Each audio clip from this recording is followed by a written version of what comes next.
काव्या जी के दो बेटे थे, जिसमें से बड़ा बेटा सुजीत काम के सिलसिले में हमेशा बाहर रहता था और छोटा बेटा उनके साथ ही रहता था। वहीं काव्या जी एक बहुत ही चालबाज औरत थी।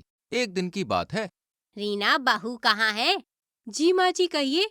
ये ले, ये सारे कपड़े धुल दे। ठीक है, मैं मशीन लगा लेती हूँ। नहीं नहीं, ये सब हाथ से धुल बहू, मशीन से कपड़े साफ नहीं होते। माँ जी, कपड़े बहुत ज्यादा हैं। तो क्या हुआ, हमारे जमाने में तो दिन में इसके 4 गुना कपड़े धोने पड़ते थे। मैं धुल देती हूँ। इसके बाद बहू काम में लग जाती है। वहीं काव्या जी अपनी बहू से बहुत काम करवाती है और उसे ढंग से खाना भी नहीं खाने देती।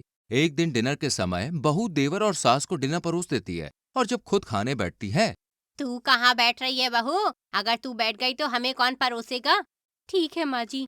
फिर जब सब खाना खा लेते हैं। बाहर एक कुत्ता भौंक रहा है, उसे रोटी दे के आ। ठीक है। इसके बाद बहू कुत्ते को रोटी दे देती है और सास के कारण बहू के लिए कुछ भी नहीं बचता। बहू को इतना सारा काम करते हुए देखकर भी सास को चैन नहीं मिलता, जिस कारण वो एक नया आइडिया ढूंढती है और घर के सारे कमरे रेंट पर उठा देती है, सिर्फ अपने छोटे बेटे का कमरा क्या मैं छोड़कर। तो माँ जी, मेरे कमरे में नए लोग कौन है? मैंने घर के सारे कमरे रेंट पर दे दिए हैं। इतना बड़ा घर है, खाली ही है, सोचा रेंट पर चढ़ा देती हूँ। फिर मैं कहाँ रहूंगी? तू मनीष के कमरे में एडजस्ट हो जाना बहू। लेकिन देवर जी के कमरे में कैसे पॉसिबल है? अरे वो अकेला ही तो रहता है ना, हो जाएगा एडजस्ट। वैसे भी सुजीत भी नहीं है तो फालतू में एक कमरा पड़ा रहता है, इसका कोई मतलब नहीं है। लेकिन माँ। तू चुप रह, कम से कम घर बैठे 4 पैसे आएंगे, और क्या चाहिए।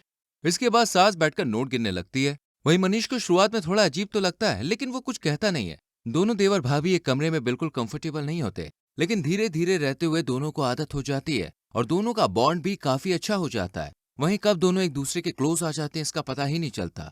ऐसे ही एक दिन जब दोनों कमरे में साथ होते हैं, तभी सुजीत अचानक से वहां आ जाता है और दोनों को साथ देख लेता है। मैं तो यहाँ तुम्हें सरप्राइज देने आया था, लेकिन तुम दोनों ने मिलकर मुझे ही सरप्राइज कर दिया। मनीष, तुझे शर्म नहीं आई अपनी भाभी के साथ ये सब करते हुए? मनीष को क्या कह रहे हैं आप? अपनी माँ से पूछिए ना, उन्हें शर्म नहीं आई? हम दोनों को बिना सोचे समझे एक कमरे में घुसा दिया और आपको शर्म नहीं आई? पैसा कमाने के लिए इतने अंधे हो गए कि 5 साल में एक बार बीवी की शक्ल भी देखना जरूरी नहीं समझा। इसके बाद सास और सुजीत दोनों का सर शर्म से झुक जाता है। वहीं अब रीना अपने देवर के साथ ही रहने लगती है।